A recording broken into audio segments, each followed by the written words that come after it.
Si vous voulez savoir comment créer une organisation libre et saine, écoutez bien ce qui va suivre.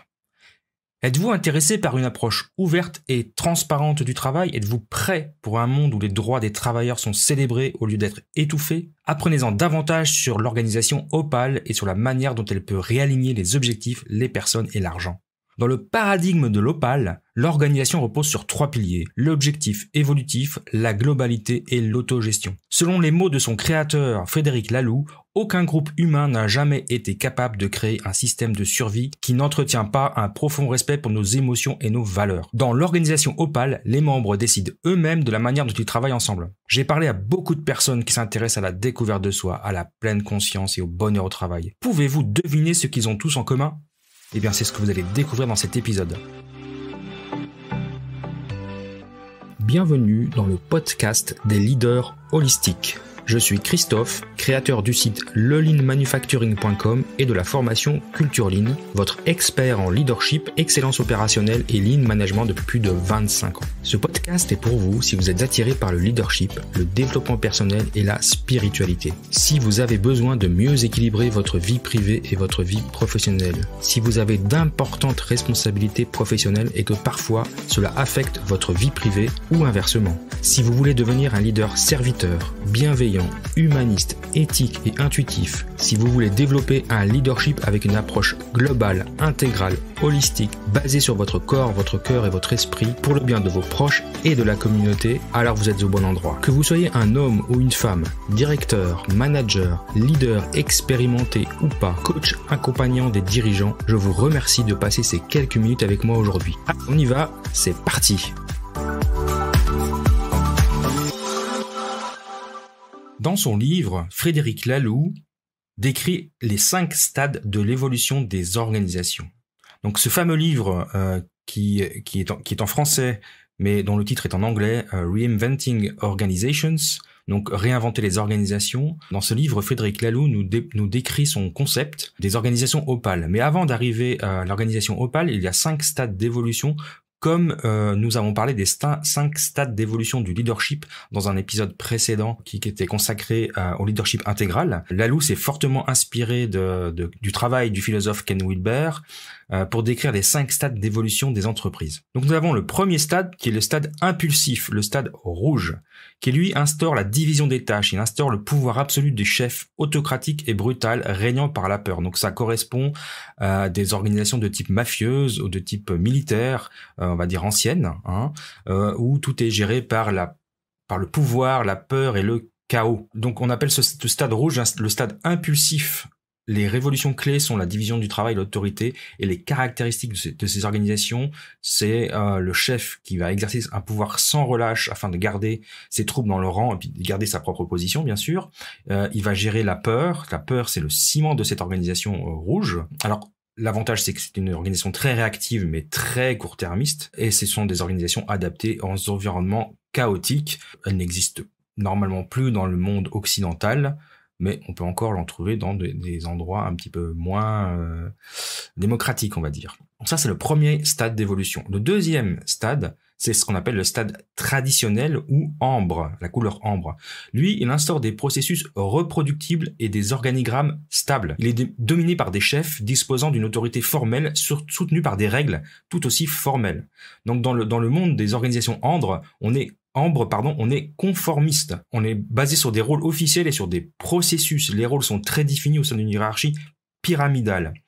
L'autorité et le contrôle descendant, c'est-à-dire le quoi et le comment, sont les caractéristiques de ce type d'organisation.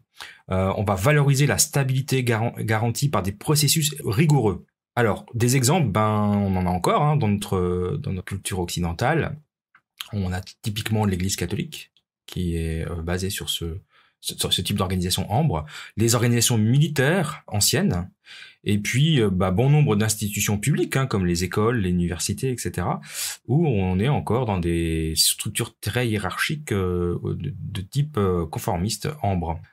Troisième stade d'évolution, le stade compétitif, donc qui lui est caractérisé par la couleur orange. Il va stimuler l'innovation et la responsabilité individuelle dans des organisations dominées par la méritocratie. Donc la base de l'organisation Orange, elle repose sur la réussite. C'est l'innovation, la responsabilité, la méritocratie qui sont les révolutions clés de ces organisations. Elles sont caractérisées par une stratégie de faire de la croissance, du profit, de battre les concurrents.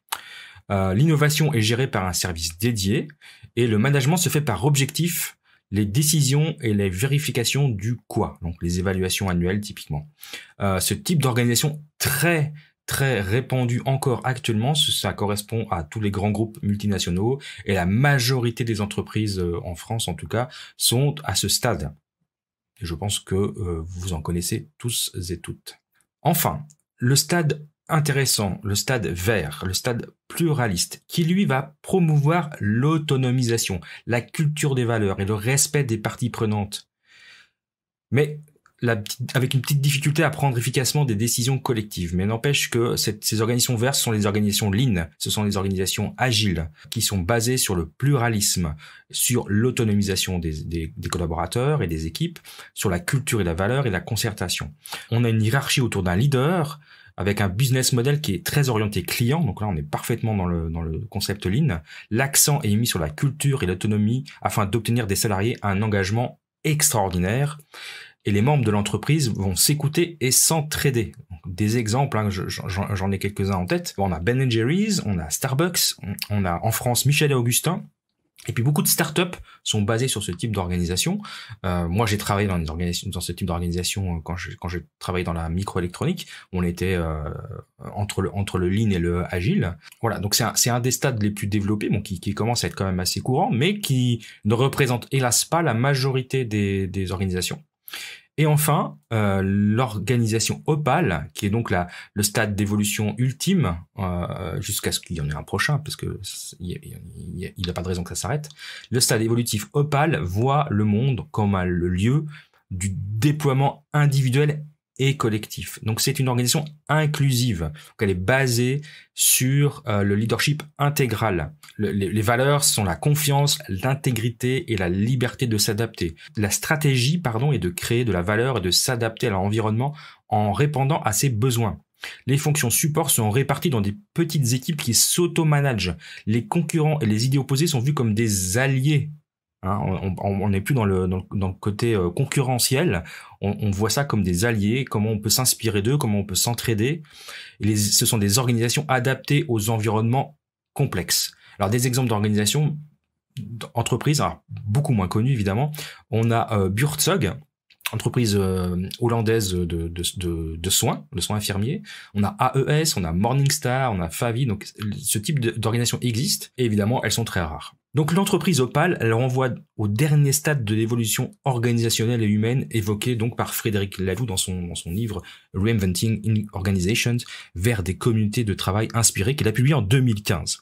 Dans le paradigme Opale, l'organisation repose sur 3 piliers: la raison d'être évolutive, la plénitude et l'autogouvernance. Les stades d'évolution de la conscience.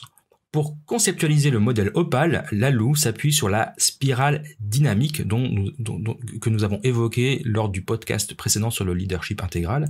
Et ce modèle de spirale dynamique décrit l'évolution des sociétés et des individus, des cultures et des systèmes de valeurs en réponse à l'évolution des conditions de vie. Cette évolution suit donc un parcours allant de systèmes plus simples à des systèmes de plus en plus complexes en fonction des valeurs, des croyances, du sens de l'identité et des besoins des collaborateurs. La spirale dynamique, c'est une modélisation de l'évolution de la conscience décrite pour la première fois par Claire Graves dans les années 60, puis développée et réadaptée par Ken Wilber, qui est devenu un des éléments clés de la théorie intégrale. Donc selon le modèle de Laloux, les changements dans le mode de fonctionnement des entreprises suivent une séquence façonnée par l'évolution des niveaux de conscience des gens. Ce que Laloux considère comme commun à toutes les organisations Opale est relié au niveau de conscience intégrale commun aux leaders et dirigeants de ces organisations. Leaders et dirigeants qui jouent un rôle moteur dans la transformation de leur organisation. Donc on va parler de leadership intégral ou de leadership Opale, c'est la même chose. Donc ces dirigeants vont répondre à un certain nombre de valeurs spécifiques à ce niveau de conscience, donc opale, intégral. Principalement, ils vont avoir un désir profond de faire quelque chose de bien et porteur de sens pour le monde, objectif plus important pour eux que la poursuite du profit, de la richesse matérielle, du statut, de la carrière. Ils sont donc détachés d'un besoin égoïste de pouvoir, de contrôle, de réalisation personnelle. Laloux considère que les stades de conscience se reflètent dans les modèles organisationnels successifs qui sont apparus au cours de l'histoire. Donc en fait, le modèle opale serait donc le modèle actuellement qui est en train d'émerger. Hein. On a vu les 5 modèles, donc le modèle opale serait le dernier modèle émergent avant le prochain, qui peut-être apparaîtra dans 50 ans ou dans 100 ans, j'en sais rien. Alors 4 sous-bassements sont nécessaires pour aboutir à la mise en place du modèle opale. Premièrement, la supervision hiérarchique des employés doit être limitée, car les employés ont la capacité pour s'auto-gérer. Le manager est d'abord un collègue qui adopte un rôle de mentor et de leader. Deuxièmement, les organisations ont une structure organisationnelle flexible, adaptée aux tâches en cours. Ce doit être la personne qui a le plus de connaissances dans un domaine particulier qui assume le leadership pour ce domaine. Selon les besoins, les rôles sont échangés entre les personnes qui forment l'organisation. Troisième point, la gestion est basée sur la confiance, tant dans les relations employeur-employé qu'entre employés. Et enfin, quatrième point, la ressource la plus importante de l'organisation, c'est la connaissance. Dès lors, les difficultés rencontrées sont des opportunités pour apprendre, acquérir de nouvelles connaissances et progresser. Donc Laloux reprend donc l'idée que la conscience humaine a évolué depuis 100 000 ans, que l'homme existe et qu'au vu des difficultés rencontrées par l'époque que nous traversons, cette conscience est amenée à évoluer à nouveau. Quels sont ces 3 piliers de l'organisation opale d'après Frédéric Laloux? Dans la plupart de ses écrits, donc, il propose 3 piliers pour les organisations opales. Le premier pilier étant la raison d'être évolutive, le deuxième la plénitude, ou en anglais wholeness, et la troisième l'auto-management. Et puis en fait, on peut dire qu'il en promeut un 4e qui est un peu sous-jacent à tout ça, c'est la transparence, parce que ça fait référence au fait que le manager partage les informations stratégiques avec l'ensemble des membres de l'organisation, que ce soit financier ou économique. Donc il y a une 4e valeur sous-jacente qui est la transparence. Donc la première valeur, le premier pilier, la raison d'être évolutive. Pour faciliter la prise de décision et la cohérence, la raison d'être est clarifiée. Pour la société Buurtzorg, dont on a parlé tout à l'heure, cette société néerlandaise de soins infirmiers à domicile, il s'agit d'aider des personnes malades ou âgées à vivre une vie plus autonome et qui vaille davantage la peine d'être vécue. La raison d'être est dite évolutive dans le sens où l'entreprise opale est comme un organisme vivant s'adaptant à un environnement changeant. On recherche moins à prévoir l'avenir qu'à accueillir ce qui a amené à devenir pour bien fonctionner. Deuxième pilier, la plénitude. Le rester soi-même, c'est la priorité, que ce soit au plan rationnel, émotionnel, mais aussi spirituel. Son fort intérieur, ses aspirations profondes. Ainsi, l'énergie et la motivation du collaborateur sont préservées et son potentiel peut alors pleinement se déployer. Il s'agit entre autres de réconcilier son identité professionnelle avec son identité extra-professionnelle, d'accueillir la personne dans son intégralité, cela à l'aide d'un espace de travail protecteur et bienveillant. Un dispositif spécifique est en outre utilisé pour résoudre les conflits afin d'éviter des échanges entre collaborateurs en mode parent-enfant, patron, subordonné, persécuteur, sauveur, victime. Tous ces modèles que vous connaissez très bien. Et pour dépasser les querelles d'ego et les débats stériles. Pour susciter l'intelligence collective, les prises de décision sont effectuées par sollicitation d'avis au-delà des rapports hiérarchiques. Le consentement collégial est recherché par désignation d'un facilitateur demandant ce qui est proposé et pour quelles raisons. Il s'agit de traverser plutôt que d'éviter les conflits. Ça permet de renforcer le groupe et la réduction des départs ainsi que la quasi-absence de licenciement. Alors je dirais que c'est un système qui ressemble beaucoup à notre bon système suisse. On est dans le consensus, on est dans le système de votation avec les avantages et les limites que ça peut avoir, mais en tout cas, c'est un système très intéressant qui nous permet de sortir un petit peu des sentiers battus et surtout qui permet à tout le monde, à un moment ou un autre, de prendre un rôle de leader sans en avoir une fonction hiérarchique. Et justement, ça nous amène au 3e pilier qui est l'autogouvernance. Donc on recherche à rendre chaque collaborateur le plus autonome possible. Chaque équipe d'une douzaine de personnes maximum gère ses clients, sa logistique, son planning, ses congés, sa formation, sa rémunération et les recrutements.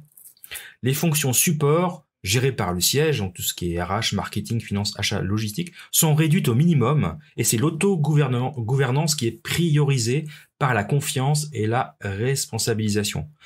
Oui, je sais, ce que je suis en train de vous dire est absolument révolutionnaire. Faire confiance aux gens, les responsabilités, mais mon Dieu, quelle horreur. Alors évidemment, je plaisante. C'est quand même à la base, on est quand même là en train de dire aux gens, vous êtes des adultes. Et c'est pour ça que j'aime bien le comparer au système suisse, parce que c'est vraiment comme ça que le système suisse fonctionne. La responsabilité des gens. On fait confiance, on est responsable. L'autogouvernance n'est pas la recherche du consensus. Il s'agit plutôt que chaque personne, là où elle est, se sente libre de décider pour sa sphère de compétences et de responsabilité en fonction de l'analyse qu'elle construit face à son environnement. Donc là, on sort un petit peu de la comparaison avec le système suisse qui, lui, est un système démocratique.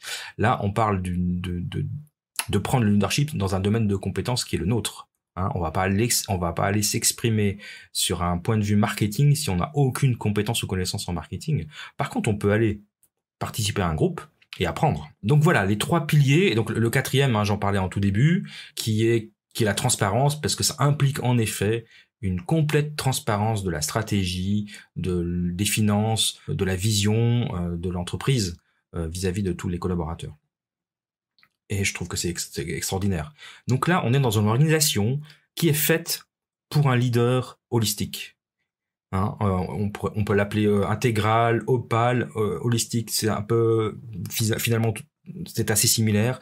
Ce sont des organisations qui sont faites pour un leadership holistique. Bon, maintenant, est-ce que c'est un modèle si révolutionnaire que ça, ou est-ce que finalement on a fait que recopier des anciens systèmes?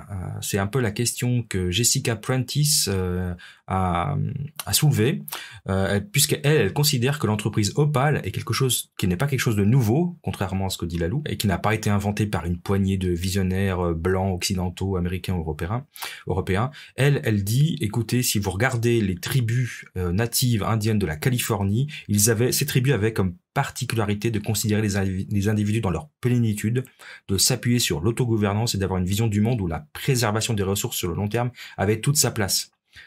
Donc elle pense que l'affirmation sur laquelle les approches dites opales sont nouvelles, pour elle c'est même dangereux parce que ça reproduit d'entrée de jeu des attitudes orgueilleuses de supériorité et d'arrogance qui font partie de ces fameuses organisations oppressives, les rouges. Donc elle raisonne encore plus loin en notant que les données anthropologiques laissant penser que toutes les sociétés de chasseurs-cueilleurs étaient opales au sens de Lalou, et que la hiérarchie des mondes rouge et orange est apparue avec l'essor de l'agriculture. Alors ça, c'est intéressant, c'est pas un point sur lequel je vais m'étendre, mais je trouve intéressant, parce que finalement on s'en fiche que ce soit nouveau ou pas nouveau. Ce qui est intéressant, c'est le concept. Donc on va pas faire la politique au niveau de la paternalité. Lalou l'a très bien décrit dans son livre. Moi, je vous conseille tout à fait de l'acheter et de le lire, parce que c'est un livre extrêmement passionnant, le livre de Reinventing Organization.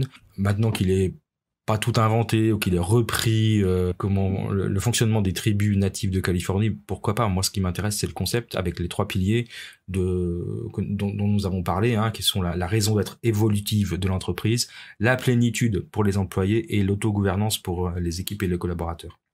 Voilà, c'est les 3 piliers sur lesquels, et la transparence qui est le 4e, transparence du management, ça c'est très important. Alors, est-ce que finalement on a est-ce que les entreprises arrivent à atteindre ce niveau opal? Ça, c'est la question que se sont posées des chercheurs en Espagne, et qui finalement se sont dit, en analysant les entreprises dont on a parlé tout à l'heure, dont Buurtzorg, entre autres, alors sont très proches du modèle opal conceptuel, on va dire, mais elles n'y sont pas complètement. Considère que ces chercheurs espagnols considèrent que les entreprises n'ont pas implémenté les 3 piliers de manière complète, parce que c'est difficile de trouver une organisation qui reflète vraiment les trois piliers selon Lalou, et les preuves montrent qu'il est difficile de trouver des organisations qui reflètent les 3 percées en fait. Difficile d'identifier une organisation dont on peut affirmer qu'elle est pleinement développée l'une des 3. Bon, maintenant, je pense que c'est un bon objectif, et c'est ce que disent ces chercheurs espagnols. Ils considèrent que le modèle et la proposition de Lalou, c'est quelque chose qui est inspirant et qui permet de structurer des changements importants dans les pratiques managériales. Et c'était le but de cet épisode et le but de tous les podcasts, tous les épisodes que j'ai fait avec vous depuis le début, c'est d'informer et de montrer la voie, de montrer le chemin. Ce sont pas des objectifs irréalistes. Je pense qu'on le découvrira dans les prochaines saisons. J'espère bien qu'on va continuer comme ça. Et je pense en effet que l'organisation Opale, alors après, il faut être peut-être un peu moins exigeant que les théoriciens. Mais en tout cas, actuellement, on a 80% des organisations qui sont qui sont au milieu, qui sont dans la couleur orange, peut-être 15% dans le vert et puis 5% dans le opale. Et encore, je suis large quand je dis 5%.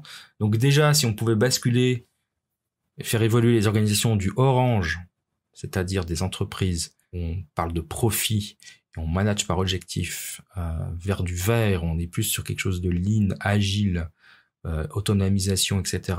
Pour enfin après évoluer sur du opale, on va pas passer du ambre à opale, hein, ça c'est sûr. On va pas prendre une organisation, une école publique, université ou un hôpital, pour ne pas le citer, un hôpital public, une organisation ambre. Je peux témoigner, on est très ambre à l'hôpital public. On peut pas passer du ambre à l'opale. Hein. Faut déjà passer par les stades orange, vert. Alors je pense que quand on parle de loin, comme dans les entreprises publiques, comme l'hôpital dans lequel je travaille, on peut minimiser le orange parce que et passer un peu plus vite vers le vert, parce que je pense que comme on a un service public, on est entre le ambre et l'orange en fait. Hein. Mais évoluer vers le vert déjà pourrait être un premier objectif à court terme. Et puis à moyen terme, évoluer vers l'opale, mais là il y a beaucoup de travail. Et il ne faut pas croire, hein, typiquement, donc Buurtzorg n'est pas une petite entreprise, puisque c'était une entreprise donc de soins infirmiers à domicile.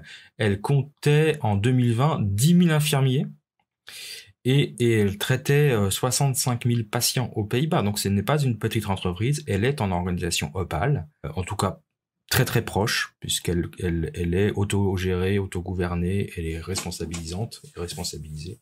Donc c'est une grande entreprise, donc il n'est pas impossible pour une grande entreprise d'évoluer vers un modèle d'organisation opale. Et évidemment, c'est beaucoup plus simple pour des startups, pour des petites entreprises, de démarrer directement sur ce modèle d'organisation. Mais voilà, c'est pas impossible d'évoluer vers ce mode d'organisation. Donc ça, je trouve que c'est important, c'est une question qu'on pose souvent. C'est que les modèles d'organisation responsabilisants ne sont pas utilisés uniquement dans les petites entreprises ou les moyennes entreprises. Les grandes entreprises peuvent aussi adapter un modèle opale, de même que les grandes entreprises ou les grands groupes multinationaux peuvent adopter un modèle vert. Parce que moi, j'ai travaillé pour ST Microelectronics pendant plus de 15 ans et on est dans un modèle vert au niveau de ST Microelectronics. Hein. On a une vraie de vraies cultures et de valeurs d'entreprise, l'autonomisation, la concertation. Alors il y a un petit peu d'orange dedans, on est d'accord, hein, mais c'est quand même une entreprise assez centrée sur le vert. Donc ces modèles organisationnels s'appliquent et ces évolutions s'appliquent à n'importe quelle entreprise, de n'importe quelle taille, de n'importe quel domaine. Et évidemment qu'on peut pas sauter d'un modèle rouge à un modèle opale directement, sachant que les modèles rouges n'existent quasiment plus dans le monde industriel ou des services. Mais voilà, dans le ambre existe encore beaucoup, en tout cas en particulier dans les entreprises publiques. L'orange étant la majorité des entreprises multinationales et françaises, vers les plus évolués, hein, le modèle Toyota et entre autres. Et quelques précurseurs sont en organisation opale, et c'est, je trouve, un bel objectif de développement et d'évolution qui correspond à finalement l'évolution de la conscience humaine. Voilà, ça a été le dernier épisode de cette première saison et de l'année donc 2021. Je vous retrouve l'année prochaine pour une deuxième saison avec encore plus d'outils et de concrets autour du leadership holistique. Et en tout cas, je vous remercie de votre fidélité et je vous souhaite une excellente fête de fin d'année. Alors aujourd'hui, ce podcast vous a été proposé en partenariat avec la société Lean en ligne. Lean en ligne, c'est une équipe dynamique qui propose des formations en ligne, notamment autour du Lean Six Sigma. Et on vous propose une formation gratuite pour vous initier au Lean Six Sigma. C'est la formation Lean Six Sigma White Belt. Donc dans cette formation, vous allez découvrir l'importance des démarches de progrès, vous allez comprendre l'état d'esprit et les bénéfices de ces démarches, vous allez découvrir les méthodes, les outils majeurs, l'importance de l'orientation client, la notion de valeur, l'approche processus. Alors pourquoi vous devriez suivre cette formation? Déjà parce qu'elle vous est proposée généreusement et gratuitement par mon partenaire, et vous pourrez appréhender les enjeux de la performance, comprendre les bénéfices du Lean Six Sigma, vous initier aux méthodes Lean Six Sigma et être acteur de l'amélioration continue. Alors comment faire? C'est assez simple. Il suffit de suivre le lien suivant: bit.ly Lean 6S en attaché, donc Lean Lean 6 le chiffre 6 et S. bit.ly/Lean 6S. Vous vous inscrivez, c'est totalement gratuit et vous aurez accès à une formation de qualité pour vous initier au Lean Six Sigma. Donc profitez-en. Le lien est valable, je pense, jusqu'à la fin de l'année, et je vous propose de découvrir rapidement cette formation. Et puis je vous remercie d'avoir passé ces quelques minutes avec moi et je vous retrouve très rapidement. À bientôt.